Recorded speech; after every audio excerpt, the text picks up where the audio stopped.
7:40 on your Monday morning, back here with Bernie and Sid. Once again, we hope you had a happy Easter. Passover is still going on. We put this time aside every Monday for Rich Lowry, who is the editor and a tremendous writer for National Review. A lot of his stuff ends up in the New York Post and other papers across the country. For example, the Composite Presidency. And sorry, Democrats, but your stars are socialists. Also often a guest of Chuck Todd, Meet the Press. And again, most importantly, here every Monday, our good buddy, Rich Lowry. Good morning, Rich. Happy Easter, pal. Hey, Rich. Same to you. How's it going? Going great. Listen, let's start with something light, and that is the Yanks. I know everybody's hurt. Aaron Judge, latest to go down. Good news is they've still won 5 out of 6. They're back over 500. But what do you think about this story that's got legs today?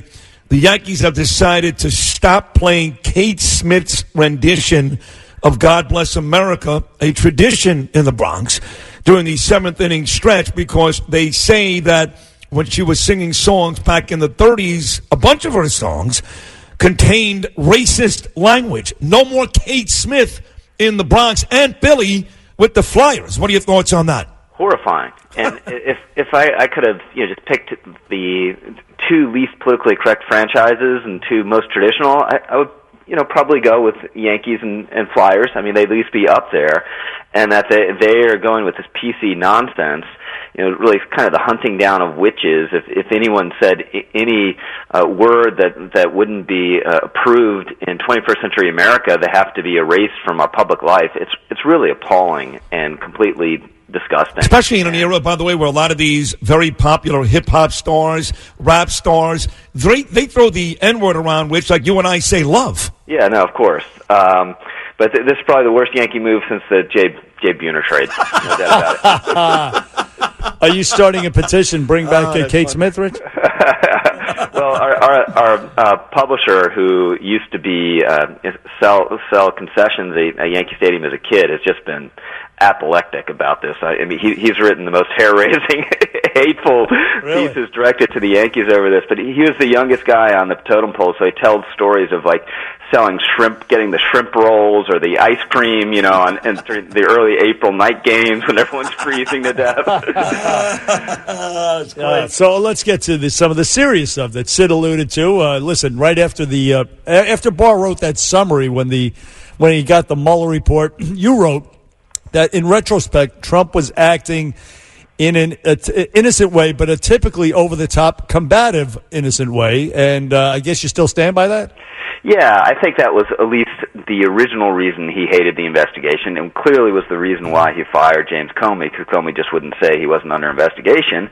And, this was a rational reaction in some respects. He saw it as a cloud over his administration. He saw it as limiting his flexibility if he wanted to deal with Russia. But then where it gets a little ambiguous is as the obstruction investigation goes on, then he's sort of trying to cover his tracks at times for his moves that might be interpreted as obstruction. So I think that gets a little more ambiguous. And as we discussed last week, it's pretty much the way we called it. Nothing on Collusion. Volume 1 is just a complete nothing burger. And then, lots of embarrassing stuff regarding obstruction, and some kind of hilarious stuff. I mean, these episodes, like where it's wants Corey Lewandowski to deliver a secret message to Jeff Sessions, which Corey Lewandowski types out and puts in a safe, and then Corey's like, nah, I don't want to do this. I'll get Rick Dearborn to do it. This longtime Sessions aide, and Rick looks at the message like, no, I'm not doing that either. And Trump never follows up on it. He tells McGahn to apparently fire Mueller. I guess that's it's in dispute between McGahn and Trump, but McGahn says, I'm not going to do that. I'm quitting. And Reince and Steve Bannon talk him out of it. And then he sees Trump, the next day, and Trump doesn't even mention the episode. Yeah. So it's just lack of follow through, and none of this happened.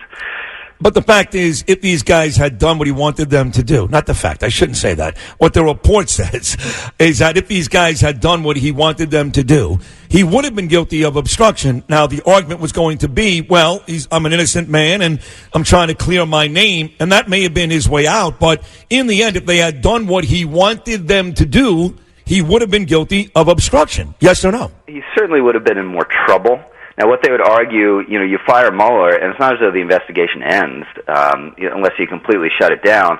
And that's where probably this crazy note to Corey Lewandowski would have been the closest to actually ordering the investigation to shut down, because he wanted Corey to tell Sessions to make the investigation all forward-looking about election interference, not looking back.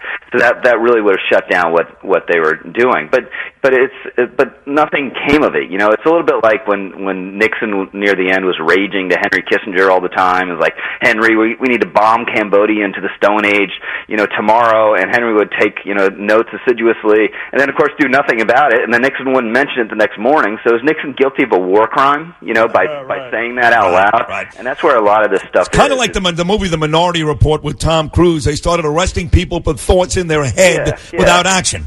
Yeah, so he had all sorts of impure intentions with regard to this investigation. But is that really a crime? And I would say it's not. And I just think this whole exercise was absurd. And I think Mueller is blameworthy for not. It appears, just the way Volume 1 reads, he knew he didn't collude with Russia a long time ago, and he really should have issued, if that's the case, an interim report to kind of bleach the poison out of this notion that Trump was a traitor. And actually, if he had done that, Trump actually may have behaved better with regard to the rest of the investigation. And the other thing that's weird is, Trump's raging against the investigation, plotting against it, but then his White House is fulsomely cooperating. The White House counsel talks to the special counsel for 30 hours, hands him all his notes. The White House hands over more than 1 million documents. It doesn't assert executive privilege. So this is another thing that's strange about it. So Trump hated the investigation and Times was trying to crimp it, but then his White House was fully cooperating at the same time. Right, ironically. And, of course, the question of the timing of the release, Mueller, as you said, could have made the announcement 6 months ago, which might make Nancy Pelosi the illegitimate Speaker of the House, because he didn't. Maybe she won the election partially, or the Democrats won the House partially because of the cloud that was over the president. So you could make that case. But I want to ask you this, Rich Lowry. Adam Schiff, the not very bright Jerry Nadler, Maxine Waters, Da Nang, Dick Blumenthal, and the media. They got everything wrong. The collusion thing, they had hard evidence. He's going to jail. He's going to be impeached. They were all wrong on it. So where's the accountability, the contrition, or is just never mind good enough? None. It's amazing. I don't think there's ever been such a big disparity between so many people being so wrong and no one actually saying, I was wrong. Well, did you watch the coverage on Friday? I did.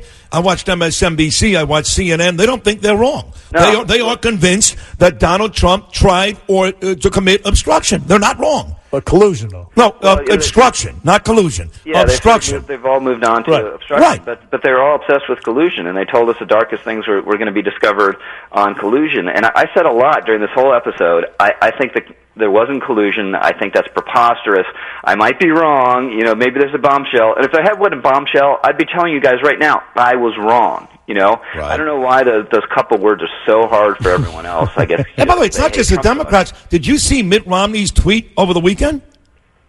I saw his statement. Yeah, his statement. Yeah. Mitt Romney just blasted Donald Trump. On obstruction. Blasted him on obstruction. So they're not apologizing because as far as they're concerned, that report did say that Donald Trump committed obstruction. But not collusion. But not collusion, right. Yeah, well, I think what Romney is really saying was blasting the dishonesty. And it is sort of astonishing, how often Trump wasn't telling the truth or wanted people around him to cover for him for not telling the truth.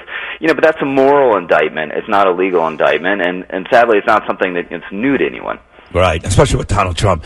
Hey, talking about the other side, though, Wednesday, Joe Biden will officially announce he's in. And I did see some early state numbers today. In Iowa, he's waxing Bernie Sanders, up 11 points. In New Hampshire, he's killing Bernie Sanders there, too, up 9 points. So it looks like Biden enters the race on Wednesday as almost a runaway favorite.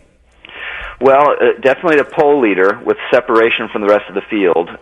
Bernie's in second pretty much everywhere, but Bernie's closer to the rest of the field than he is to Biden. Right. So it's a real polling lead. But the huge question is just, what does it mean? Is that just name ID, or is that a real commitment to Joe Biden? Is Biden leading in the sense that Jeb Bush was in polls early on, and then just had lost a step and wasn't in tune with his party, or is a sign that they're desperate to beat Trump and will go with Biden? I don't know the answer to that. I feel it's a little Jeb-like, but I can't be certain. Sleepy Joe, listen, I like Joe Biden. Honestly, I think he's going to get eaten up by his fellow candidates in the Democratic primary. I think they're going to slaughter him, and he won't even make it to the convention. That's my opinion. It's quite plausible.